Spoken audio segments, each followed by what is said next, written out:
something to talk about. I'm Linda McNamee, and as you saw in the introduction, the Mama Bear Effect is celebrating its 10th anniversary, and I think I remember when the organization first started. I think my wonderful guest, whom you will meet momentarily, you may already know her, I think it was like right as the organization started was when I started my show, so we have this connection here. But anyway, I digress. I would like to thank everyone for tuning in this evening. If you have a question for our guest, whom you will meet momentarily, you can always give us a call at 781-270-9199. You can also email me with a question that you might not get around to asking tonight, or a question or suggestion for a future topic. Just email me at talk@bcattv.org. I would like to thank the crew for this evening, John Vias and Chris Flaherty, your staff members who help us volunteers get everything up and running. I believe because this is video vacation week for the Video Voyager program, I believe some of the Voyagers helped set up the set tonight, which I very much appreciate. We also have some youth volunteers, Noel Donahue, Evan McNamee, and Gwyneth McNamee, who have given up their Wednesday evenings to come hang out at BCAT and help with this show and tonight's very important topic. So because both of my children are here, there is no daddy date night tonight, so I hope my husband's having fun, whatever he's decided to do. Housekeeping aside, my wonderful guest, whom you may know, or if not, you're about to meet her, Adrianne Simeone, who is the founder of the Mama Bear Effect, which I can't believe it's been 10 years. I can't believe it's been 10 years. I'm like, oh my gosh, I think I had you on, whether it was like right after you started or 1 year or... Yeah, I feel like I was probably even pregnant with like my third child on one of the episodes. Very possible. I was like, I had 2 kids when I started this, and now I have 4. Like, I've gone but they're through all school 2 age more now. babies. Yeah, I know. Yeah, so that's what happens. We get old. Considering the alternative, I'll take my chances. 40's the new 20, so 50's the new 30. I love it. Yes. Love the way you think. Yes. So anyway, before we get into the topic, if you can just 10-cent tour where you grew up, how you came to the Burlington area, and what prompted you into starting the Mama Bear Effect 10 years ago. Mm-hmm. So I grew up on the South Shore of Massachusetts in Hingham, and I met my husband through work. And at the time that we were getting married, he was working in Somerville at Good Times. Oh, which okay. At that time, they were getting ready to knock it down and everything. Oh, wow. So we were looking for a house to live in, and he was looking to relocate his food distribution company. So we didn't really know. Is that all? Yeah, like we didn't know where we were going to end up. But so we just kind of settled on Burlington. And I mean, that was 14 years ago. Wow. So it's like, that was kind of like before Burlington is what it is today. It's like we look now and we're like, changed this so is Burlington, much. right? It's crazy. I know. So that's kind of how, and now we've been here for 14 years. Wow. We're not like newbies anymore. Next month, we're celebrating 20 years in our Wow. house. I'm like, Yeah. oh my gosh. Yeah, it's just crazy. Excellent. Yeah. So how did you, how and why did you start the Mama Bear Effect? Yeah, I mean, so- where did that idea come from? Well, for a really long time, when I was younger, I just kind of had this feeling like I was looking for my purpose in life. And I didn't really know what it was. I just knew that there was something out there that I wanted to, use my life to give back. Mm-hmm. And, so if I saw friends like having a fundraiser or something, I'd be like, yeah, I'll donate to that. I'm still trying to find my thing.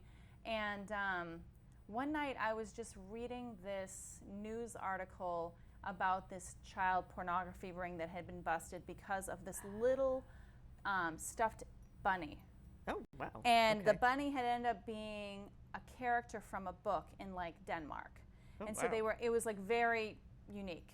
So they were able to find this child and find out what was, and it just broke my heart. Oh my gosh. Yeah, And totally. I mean, I experienced sexual abuse as a child. Oh.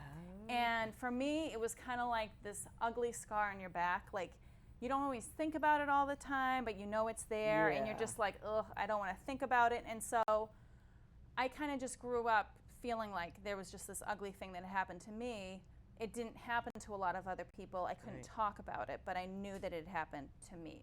So it was kind of isolating, yeah. you know, and shaming.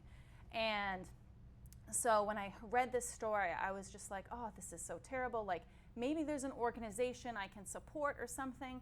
And so I kind of just fell into this rabbit hole of information where you, all of a sudden you realize, you know, I'm reading the statistics that 1 in 4 girls and 1 in 6 boys have been affected by sexual abuse. That over 90% of the time, it's someone that they know. And when you like think about that, you really kind of have to take a second and really absorb that information, because I can just spit it out to you right now and just tell you that information, but like, look to your left, look to your right. But when you really think about it, you're like, wow, that's a lot of kids. It's a lot. Do you know if that statistic has changed over the last 10 years? Well, so that initial statistic came from when the Center for Disease Control did a huge research study with over 17,000 adult participants. Oh, wow. So it was a great research study. That was in the early 90s. And so over time, they have done other kinds of research. And for me, when I went to college, the one thing I remember from my statistics professor was who's paying for the research, how are they doing it. So some of the more recent research has come from when they'll do like telephone surveys with kids, or I'm not always leaning into this information like these are hard numbers. In some cases you'll hear it's only 1 in 25 kids, or it's only 1 in 10 kids. But then if you dig into those numbers and how they came to them, it's really not reliable data.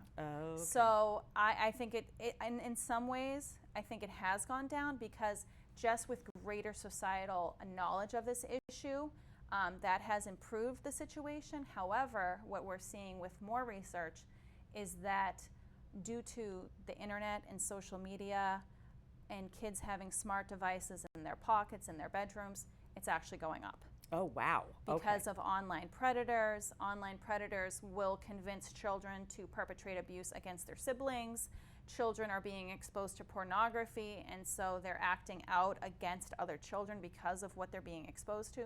So there's this whole new thing that's affecting these statistics. So statistics just kind of give us a general picture, right, of what might have happened. It tells us something from the past. It doesn't tell us the current. It doesn't really tell us the future, but it gives us an idea. So whether it's 1 in 10 children or 1 in 4 girls, it's still too many. It's still too many. Right. It's still too many. So there's still a lot to be done. And so getting back to it, I just couldn't find an organization that was really addressing this issue in a way that I felt was comprehensive. I'd find an organization that would offer trainings, but you'd have to pay for it, or I'd find a nice blog post. I couldn't find one place to get all this information so that anybody who wanted to learn about it could read about it and use this information. So I just kind of figured, you know what? I have time. I have resources. I have 4 kids. Yeah. Well, I only had 2.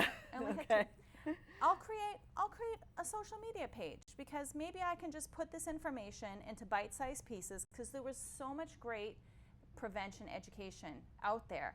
But it just you just need to put it together. Yeah, you can't just throw it all at people and be like, these are all the other ways. You just give them little pieces at a time. And so I started with that, and pretty soon after, people were like, how can I raise more awareness? What can I do? And so from there, I kind of realized, okay, this is bigger than a social media page. This is bigger than a blog. Within like a month, I had realized. Wow, like that a month. fast. Yeah, it was that fast. And so, you know, I feel really grateful, because I feel like God has put some really amazing people in my life. My neighbor across the street, Laura Sorer-Messing, she is an amazing graphic designer, and she designed our logo for us for free, and has designed a number of our graphic design projects for us. My cousin is a lawyer. He put me in contact with a law firm that helped us get incorporated and get our 501c3 all pro bono. Wow. So that really was just like, zoop, here you go. How long did it take you, though, to go from that social media page to actually signing the 501c3? We were incorporated in January of 2013. So this September will be 10 years. So we were incorporated in January. At that time. So like 4 months. Wow, that's yeah, fast. yeah. At that time, Or 5 the months. the IRS had a backup because they had that issue where they were holding up applications because they were like conservative issues and they didn't want to support them. And so there was this huge backup. It took us like 18 months to get the 501c3, which was very Wow. frustrating because it should have Okay. taken like 3 months, but because they had to revisit all these prior applications. So we Okay. had to wait for that, which was a little bit of a slowdown. But in that time, I started just building up our website and just taking all this information I was finding and then building, free downloads. And then eventually, it's kind of like a fog, but eventually, It's all a blur. it's all a blur. It's all because I was working. Well, it till sounds like it midnight. happened really fast too. Yeah, but before I knew it, I was ordering printed educational materials. I was keeping them at my house, and I started, a little PayPal And your pay to husband's order going, when kind do of I thing. get my living room back? Yeah. Oh, it took over the whole house. It took over the whole house.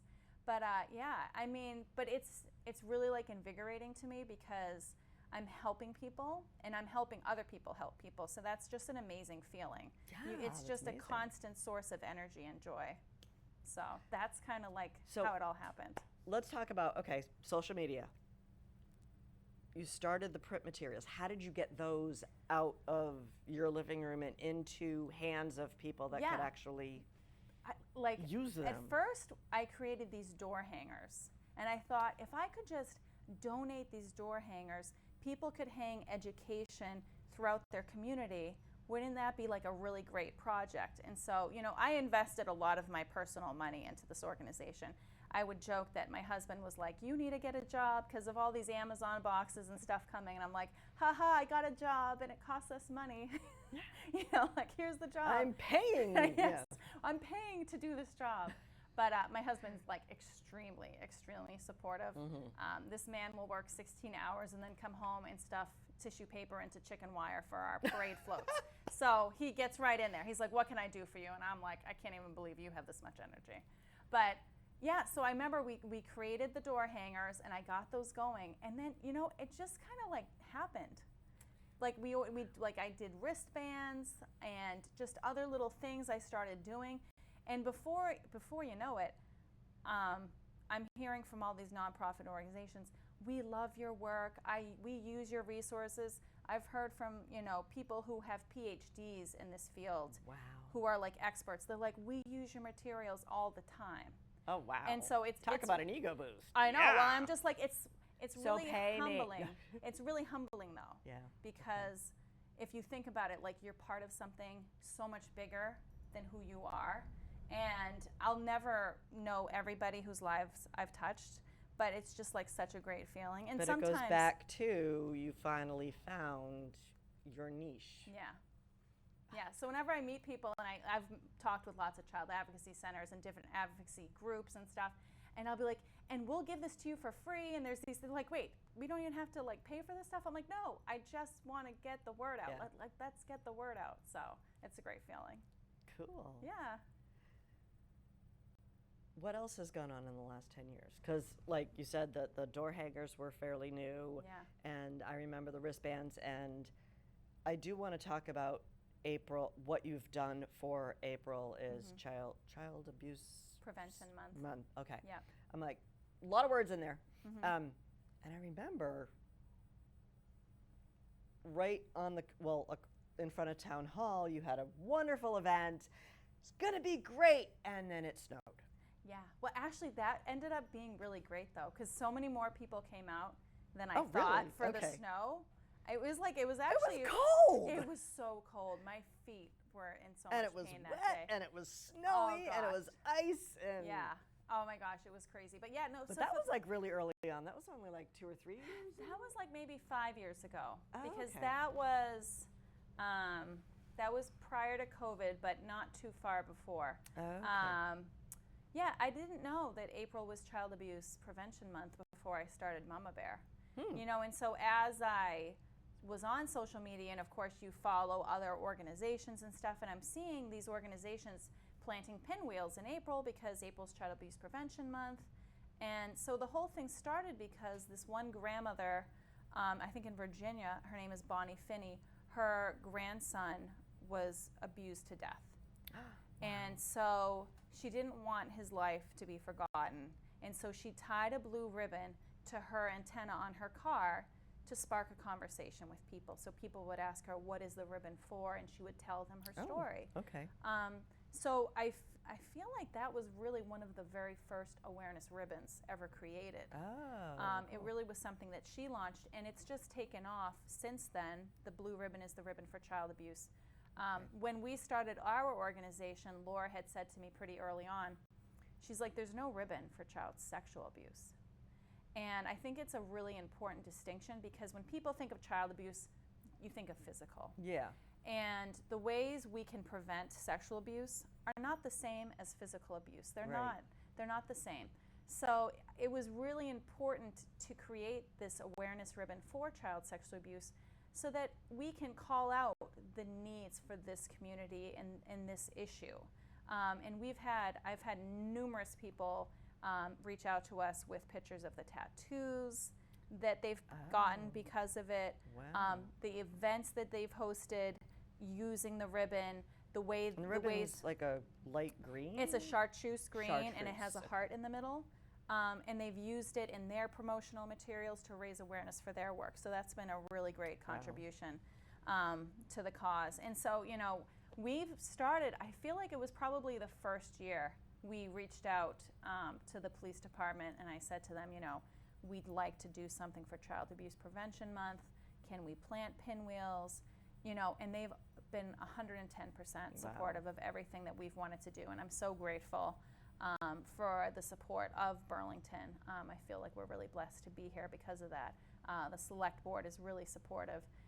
So that's just been something, we've, continued on through these past 10 years, granted COVID or, different things that have happened, the snow. But, I found out that April is apparently the windiest month in Massachusetts. So I did not know this. Pinwheels, Yeah, as the pinwheels were blowing off, and we had to tape each one onto the stick. But so, you live and learn. But so, no, it's been great to be a voice for this cause in Burlington. Excellent. Now, you've mentioned some partnerships with other organizations. How did you establish those partnerships? How much did you have to reach out? How did they come to you? And where do you go from there? It's like, hi, I'm organization A, I'm organization B, let's do something. Yeah. The funny thing is, for the most part, for the past, first 8 years, I really didn't reach out to anybody. I was just trying to create this stuff, and, as orders would come in, I would ship them out. But yeah, slowly organizations would reach out and say, can we put our logo on your poster so that we can distribute it to the school system? Or, we've had organizations say, can we order, 5,000 of your body safety rules magnets, So a lot of times they would reach out to us, and that's how we've made the connection. Cool. So Okay. some of these organizations, these people are like friends to me, because we've just been in contact. So it's more than just a one-time partnership, it's a relationship building. Right, exactly, because not every organization has a prevention focus. Sometimes a child advocacy center is where a child will go to have an interview after a disclosure of abuse. Okay. So a lot of times these are a nonprofit. So it's like reactive instead of... Yes, it's very reactive. But once they get enough funding and they have enough people, a lot of them will say, we need to do more to stop this from happening in our community. And so those are the organizations that oftentimes will lean on our materials, because they're saying, why should we recreate the wheel when Mama Bear Effect has already done it? Yeah. And the one thing people will always say is that, our materials are just very down to earth. It's not overwhelming. It's worded properly, and that's really my focus, is to make sure that everything we communicate is said in a way that empowers children, empowers adults to feel comfortable having these conversations, because if we can't talk about it, then nothing we give our kids is really going to help. So just listening to you say, very down to earth, very understandable, very, in such a way that you can implement without needing a PhD in child psychology. Who writes this stuff? Is this you? Do you have psychology or psychiatry friends that help? or? I write it all. Wow. It's just kind of one of those things. I mean, and I'll see information that's written by people who are like supposedly, I'm not, no offense, but like they went to school for this and they got there, and I'm like, the way they're saying this is not good. So I think, you know, sometimes, and I've learned in conversations I've had with, you know, other people, they're like, well, I don't have this degree. And I'm like, you don't have to have a degree to be an advocate for a cause. You just have to have the energy and the heart and the courage to do it. Right. So, you know, that was one thing I think that always tried to hold me back, was the feeling of you're not good enough. You're not an expert in this cause. And so I kind of came over that by telling myself, as long as I feel like what I'm doing isn't going to hurt anybody, I need to have the courage to just do it and put it out there, because I feel like this message needs to be heard. So, you know, sometimes I'll still see this where it's the message of yell no, run away, scream and tell. That's great maybe if your child is in a stranger danger situation. But it doesn't apply for sexual abuse. If a child is in their home and their parent or their sibling or their babysitter or their cousin is doing something inappropriate, it's not like this big attack where your senses are like, oh my gosh. It's like a hot pot of water that slowly comes up to a boil. By the time you're in it, you're already checked out. Your body's like, get me out of here. I don't even want to think about what's going on right now. And that's that freeze response. That a lot of people experience. And so when those messages came out, like in the early 80s, and they just kind of stuck the sexual abuse prevention onto stranger danger, they were like, let's just put it there. We'll make it a stranger danger issue. Like, no, it's not. Yeah, because what I read in some of my research in the past few years was that the people that knew about the issues of child sexual abuse, they knew that it wasn't strangers committing these crimes. It was family and friends. They didn't think that the public was ready to hear it. They didn't have the courage to say it. So they put it under this stranger danger thing because they figured, well, at least it'll like put an umbrella. It'll cover the whole thing. And it didn't. It really just set children up to feel like it was their fault. So when they didn't yell, they didn't run, they didn't tell, they were like, well, I was supposed to do those things, so it's my fault. Yeah. And I can't tell, because if I tell them, they're going to say, and this is what happened to a lot of people, why didn't you run? Why didn't you tell? If it had really happened to you and it was that bad, I would have seen signs of it in you, and you looked like a perfectly happy, normal kid, so that couldn't have happened. Right. You know, there's this issue in Which our then society. destroys their self-esteem, just downward spiral. Oh yeah, absolutely. And a lot of times, survivors will have to tell multiple people before someone actually believes them. So that right there. Now, is that part changing? A bit more. A bit more. You know, I know it's not like a light switch that all of a sudden, ooh, you know, everybody's going to believe you, but it just seems like in the past few years, believing the victim has become more acceptable. Yeah. Well, and I think too, we have to, one, be open to this possibility that I might know someone who's been sexually abused. I might know someone who has sexually abused someone else. You have to be open to that, because if you're not, and someone comes to you with this truth, and you're not ready to even be open to that possibility, your first reaction is just going to be to shut that down. Like, this isn't possible. So, you know, there's this huge issue with willful blindness, where you have the information you need to know that this is a real issue. People know this is a real issue, but they don't want to accept that it applies to them. Right. That wouldn't happen in this community. That wouldn't happen in this family. Not in this school. Not at this USA gymnastics camp, right? Allie Raisman and all the other girls. That wouldn't happen here, because this is an elite situation. But in reality, those are often the most covered up, because those perpetrators are often put on a pedestal. They're beyond reproach. The whole system really enables that kind of situation, because it's like, nope, it couldn't happen here, so we don't need to do anything about it. And it's like, actually, everybody, everywhere needs to do something about it. But it just takes time to get over that human phenomena of not really wanting to accept the truth. That's not it.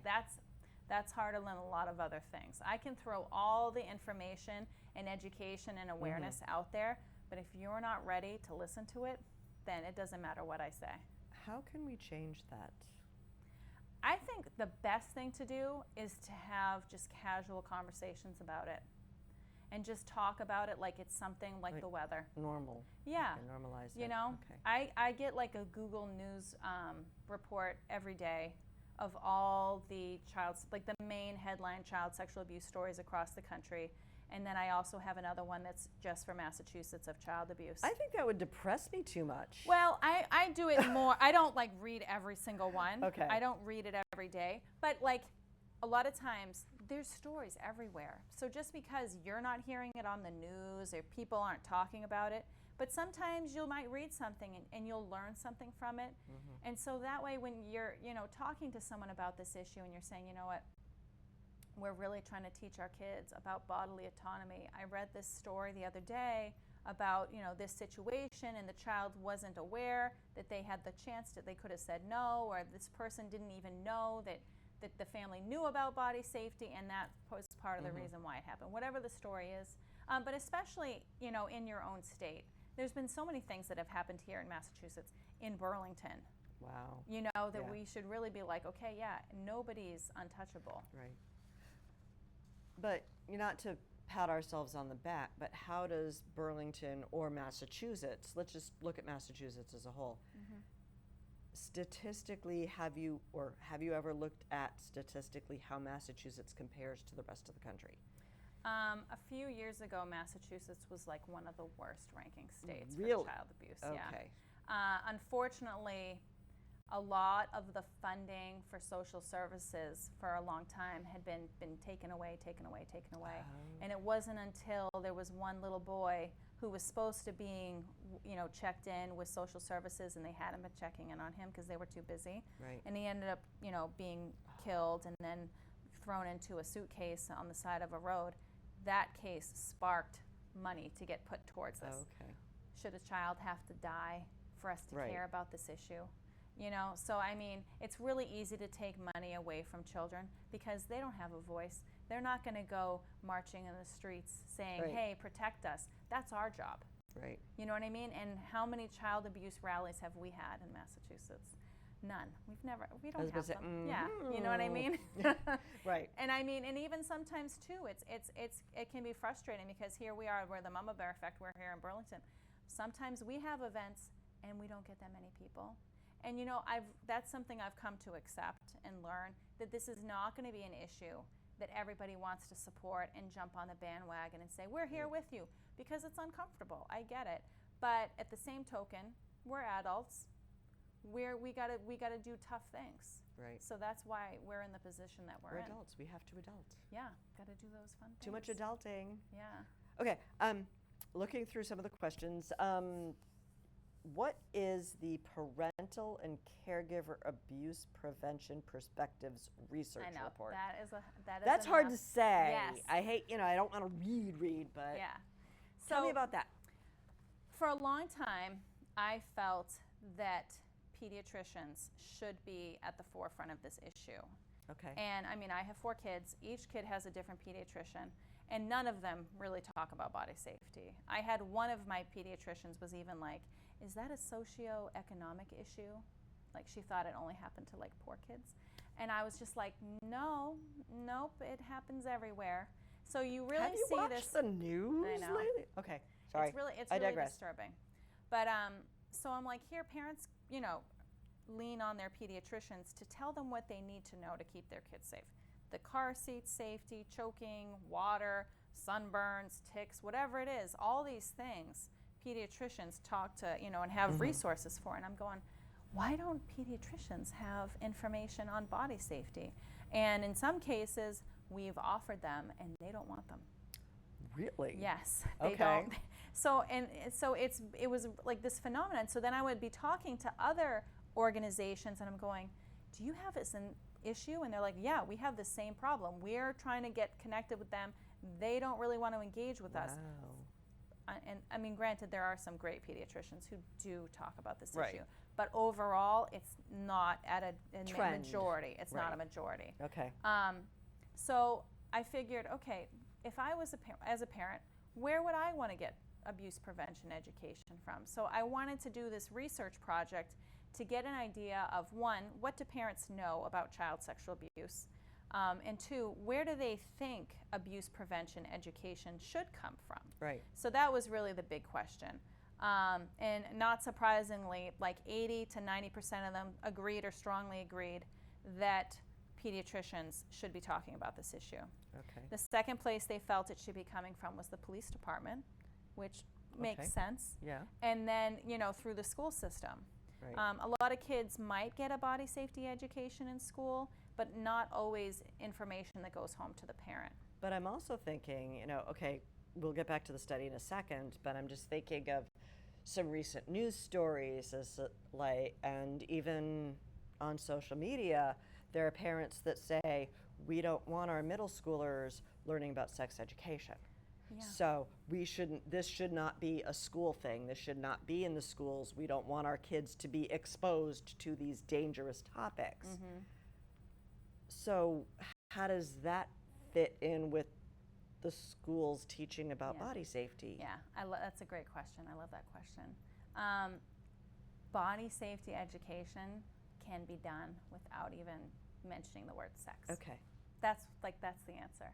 Okay. You can teach kids about, this is your body. No one should be touching your body in a way that you don't like. Mm-hmm. Your private parts are the parts of your body covered Under by a a bathing bathing suit or underwear. No one should be touching you there. And really, any situation where there are children, they should know that those are their rights. Whether they're at daycare, summer camp, school, whatever it is. This is the general guidelines of what you should expect here. And so it's really important for adults to understand what's appropriate behavior, because a lot of grooming behavior, which is that kind of initial breaking down boundaries and creating intimacy with children, a lot of that, it's not illegal. Changing the norm Yeah. of... Yeah, if I tickle kids around their rib cage, it's not illegal for kids to be tickled. But Right. in the same token, is it appropriate? Not really. A teacher really shouldn't be touching kids. Right. And you'll see that kind of stuff where there was like one time there was a gym teacher who somehow got it to the point where he would lock the gym door. He had a buzzer that people had to buzz to get in. Oh, wow. And he would watch movies with the kids during gym and have kids sit on his lap. Now, Yeah, no. you know what I mean? So if Yeah. the school had said, this is the boundary of as adults, how we can interact with children. This is what you can expect from the teachers and the staff here. No one should be tickling you. No one should be having you sit on their lap. No one should be kissing you or saying, you know what I mean? Right. So when you create that, you're protecting kids from potentially being groomed, and you're also protecting adults who might not necessarily mean to come off that way, Yeah. but they can even set themselves up for a situation where they can get accused of something.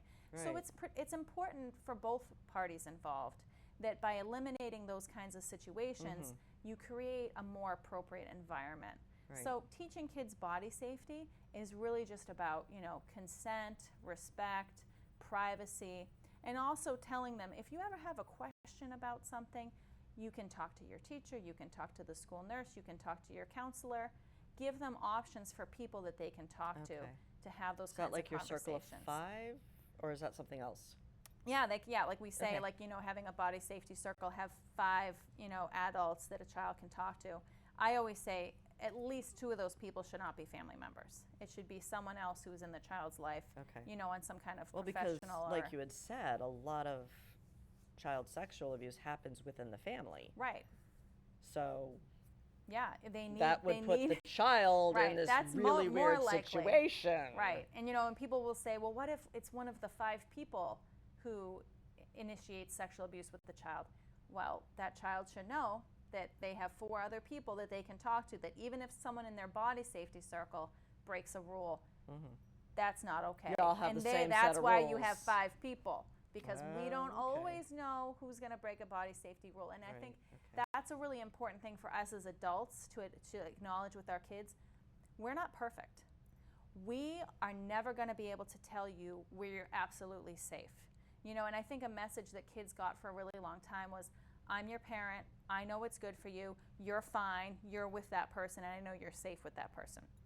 I don't know that. Yeah. I'm trusting that person to be safe with you and treat you appropriately, but I don't know. Yeah. And so that's why the other important thing that we teach kids is about having a body safety check-in. So if my son goes for a play date over at your house and he comes back and I just have a check-in, say, how did everything go? Did everybody act appropriately? Were any body safety rules broken? Did you feel safe? Did you do anything differently at their house that we don't do at our house? So you just kind of have this little conversation, and it just opens the door for them to talk about things. And amazingly, I mean, we've had situations where, you know, my kids will share things with me that they probably wouldn't have shared had I not asked those questions. So sometimes behavior might be inappropriate, but it's not abusive. Okay. So it's important to just, you know, be on the same page with them and be like, okay, the kid did that such and such behavior. That's not appropriate. If that happens again, I want to know so that way I can, you know, take further steps. So, you know, you kind of have to use your best judgment.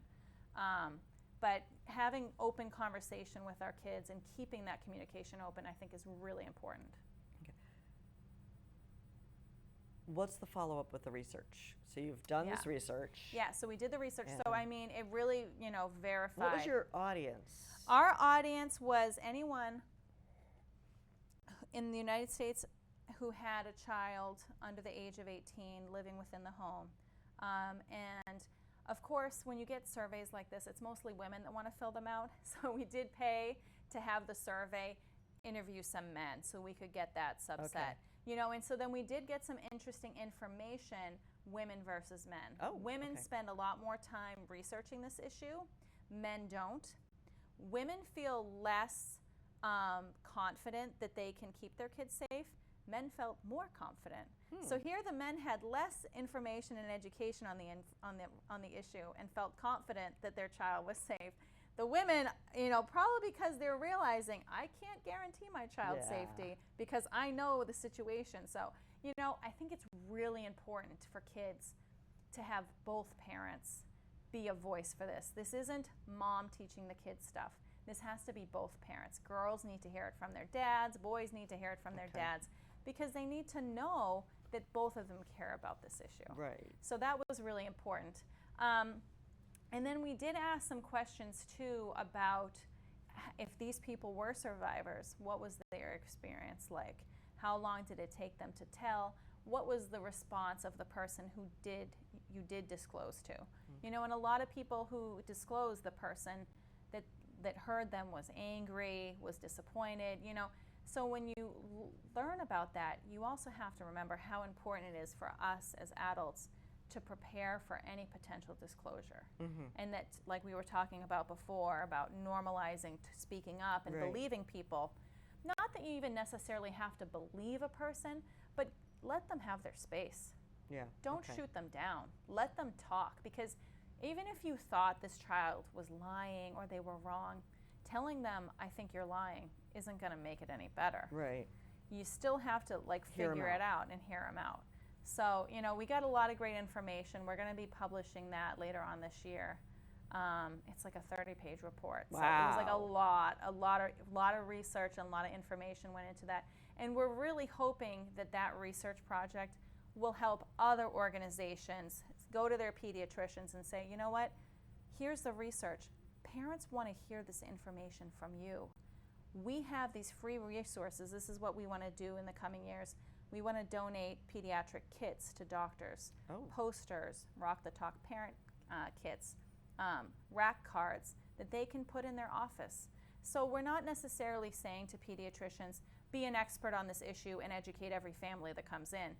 But hey, put the poster on there. Have information so people can take it home with them and educate themselves.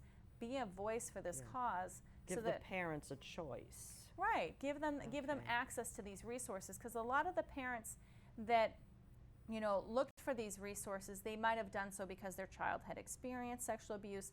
They knew people in this field. It's not like it was being given to them. They were looking for it.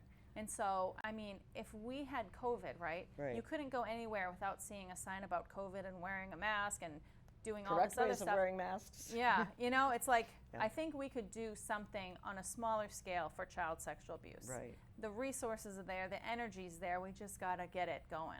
Right. That acceptance. Yeah. I'm also looking new resources for children with disabilities. Yes.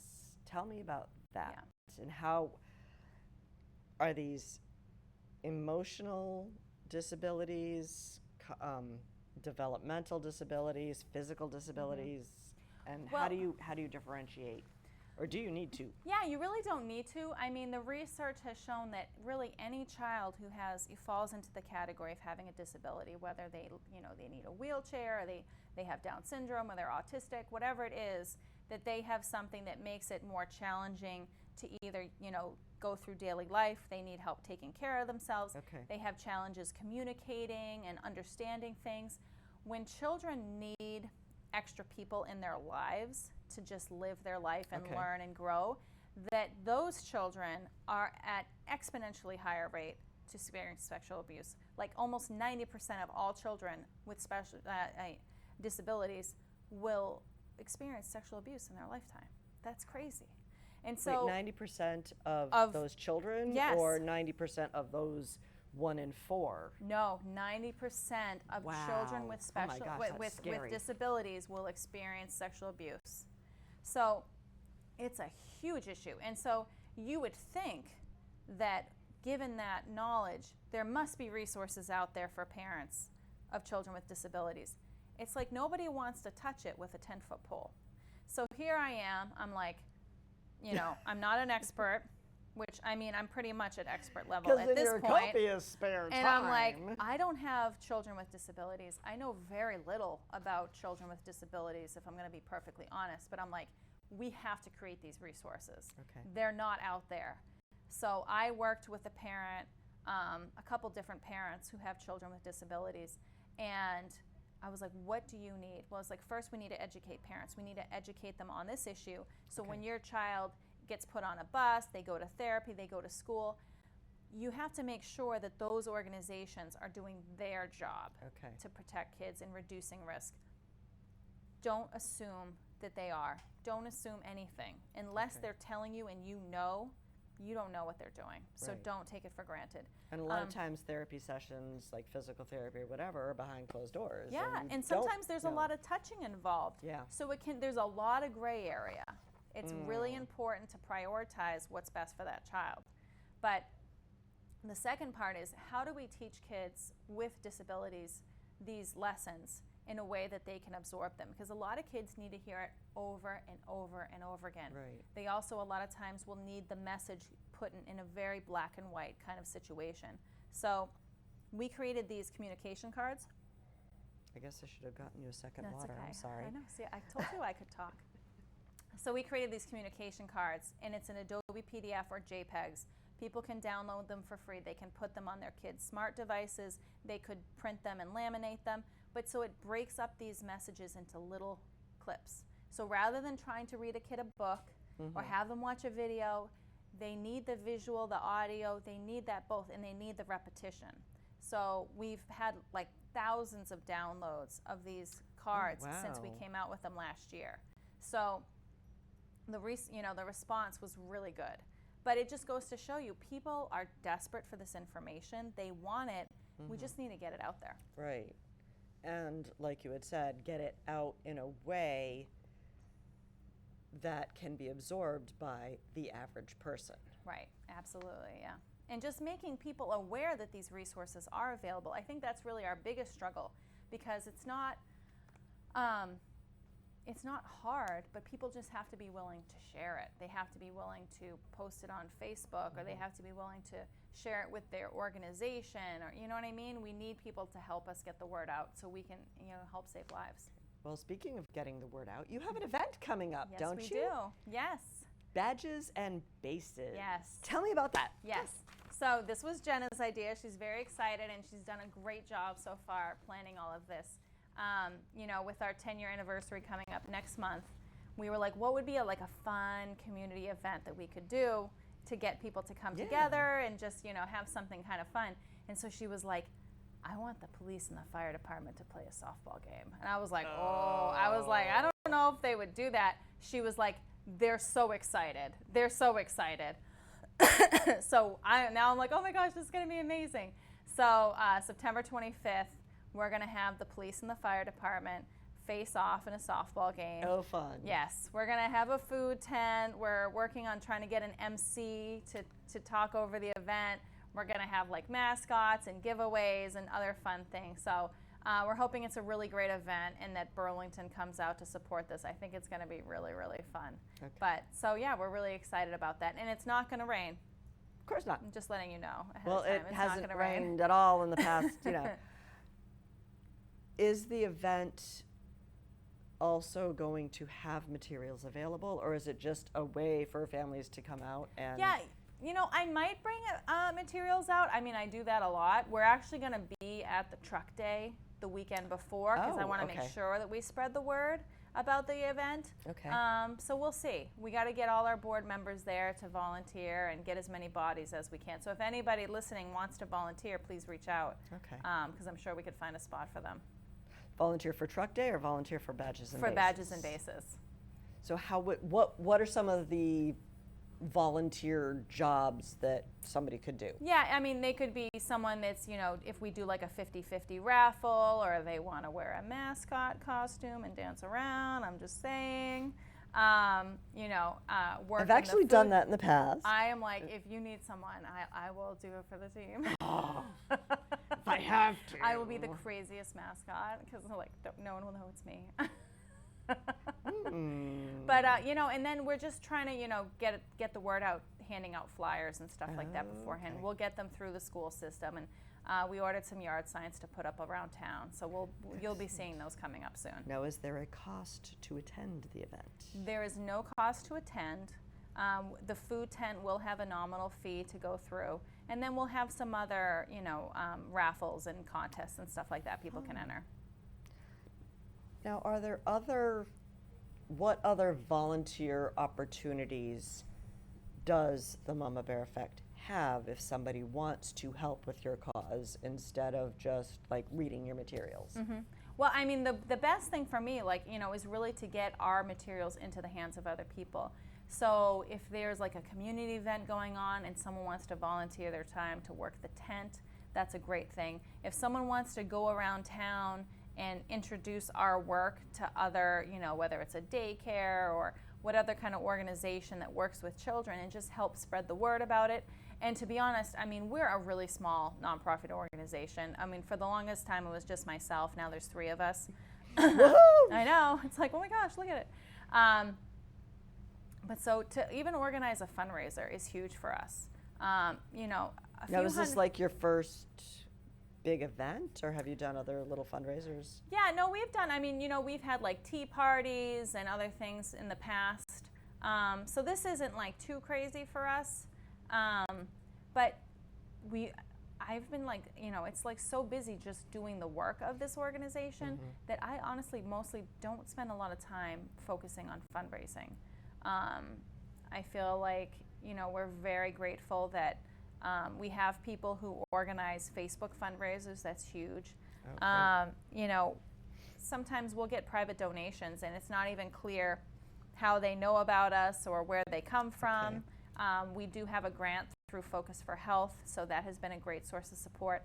And as we were talking about before the show started, I published a book. Yes, I want to hear about that. In 2018, I think it was 2018 or 2017, called My Body is Special and Private. And I created this book and I published it because there are a lot of great books out there about body safety, but there really aren't any geared towards little kids. So a lot of them are like a storybook and it's like big pages and a lot of words. And so I really wanted something that parents could use as a tool to just introduce this conversation. Because especially if you grew up and you never used the proper words for genitalia, it's like trying to get it out is a challenge. So when you just read a book and you say these words, and it's a very simple book, it's really meant for kids, like young toddlers to, 4 or 5. But the big thing about it is that it's a board book.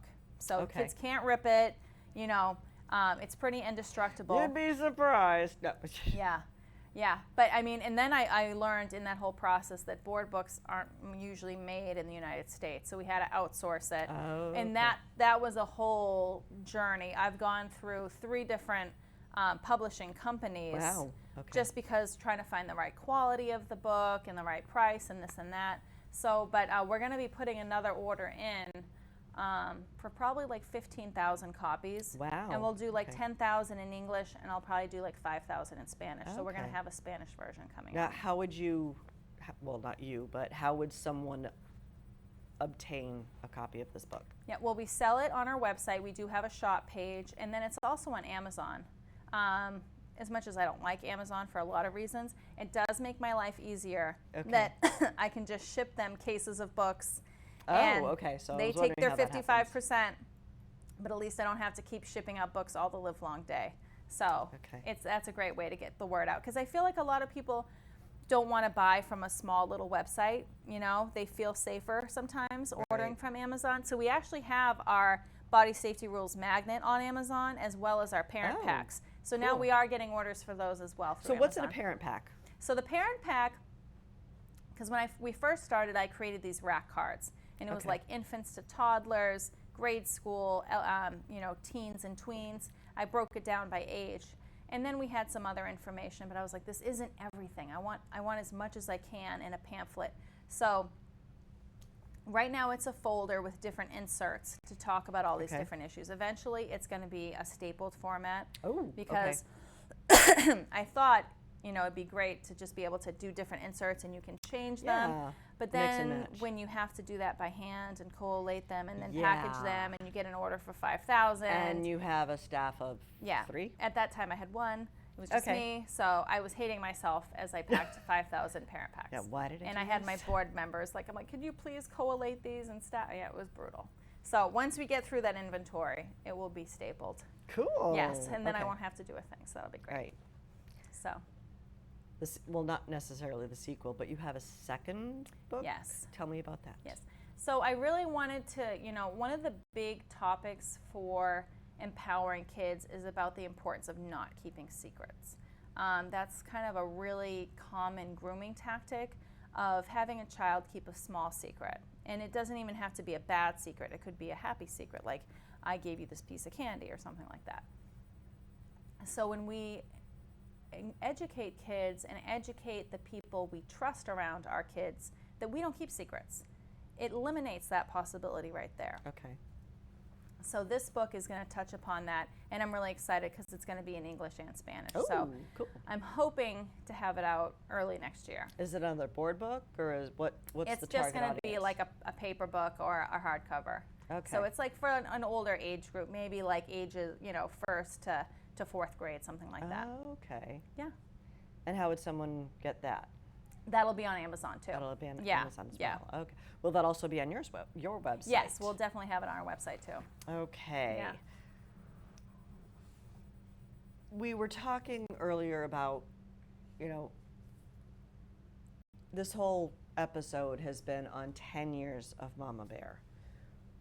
Where do you see yourself going in the future with the organization?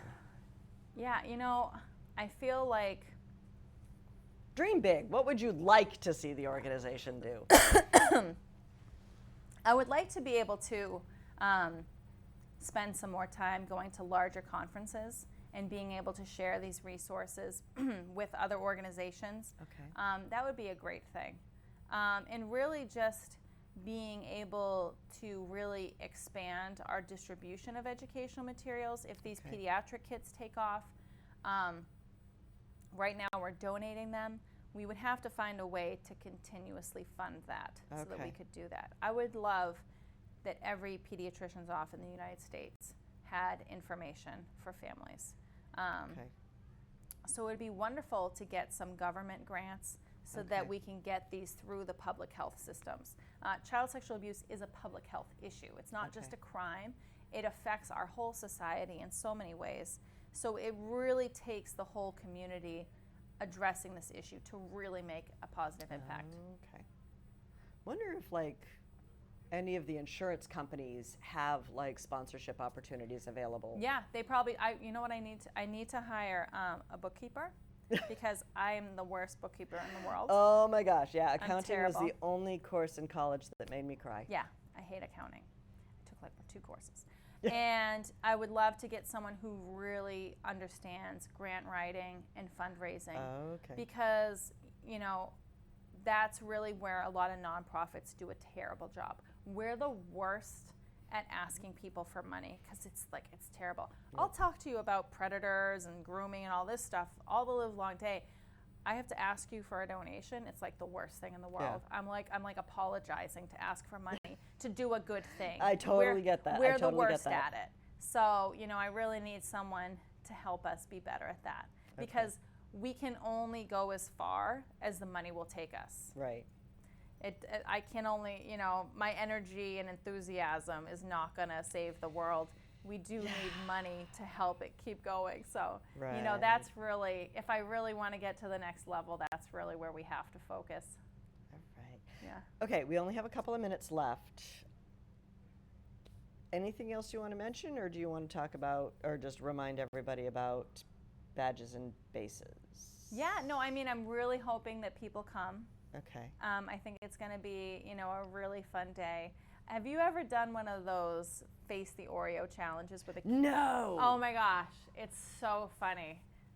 They put an Oreo on their forehead, and you try to squish your face to get it down into your mouth without it falling. So no hands. No hands. Okay. No hands. So what we're about gonna 5-second rule? No. It has to get in the mouth. But so we're gonna do one of those as you have to make a small donation. You get the Oreo, and then we'll have some prizes for people to win. But we're working on here in the town of Burlington, trying to do more to get some free training for people who work with children. There's an organization called the Children's Trust in Boston, and there's Children's Trusts all over the country, but the one in Boston. I think I've heard of them before. Yeah, they came to our last April event, but so they offer free abuse prevention training for organizations. Wow. They give you tips and ways to reduce risk for abuse for free. So I would really like to see that grow in Burlington. There's really no excuse why we wouldn't want to do that. And it's kind of a little frustrating that more towns aren't doing these kinds of things. But again, it's that kind of thing. You have to be willing to face that this is something that could happen. Right. Rather than keep looking at every other town and going, oh my God, I can't believe that happened there. And then you Could gotta never wait. happen Then you here. wait for your turn. You know what I mean? Right. And then it's like, oh, it happened here. I can't believe it. Every time when you hear those news stories, and there's always someone. It's like, they were the nicest person. I can't believe. I'm like, oh my gosh. Didn't think it would ever Like, happen. I want them to just put me on the TV so I can be like, those are the people that do it. Like, pay attention, America. Wake up. Slap, slap, slap. All right. Well, on that note, we are out of time. So the date of badges and bases again is September 25th. 25th. And it's not going to rain. And thank you so much for having me. It All was right. really Well, thank you so much for coming. I always love hearing, everything that you're doing because you were just like Supergirl. Thank you. Or Superwoman or Super it's mom. amazing. Yeah. My experience is showing. I'm getting my hair colored tomorrow. I gave up. Lost that battle a long time ago. But thank you, and I also want to thank everyone for tuning in this evening. I hope you will come to Badges and Bases, and I also hope you will check out Mama Bear Effect and have that talk with your loved ones. So thank you very much for tuning in. Have a great evening. I'll see you around town. Good night.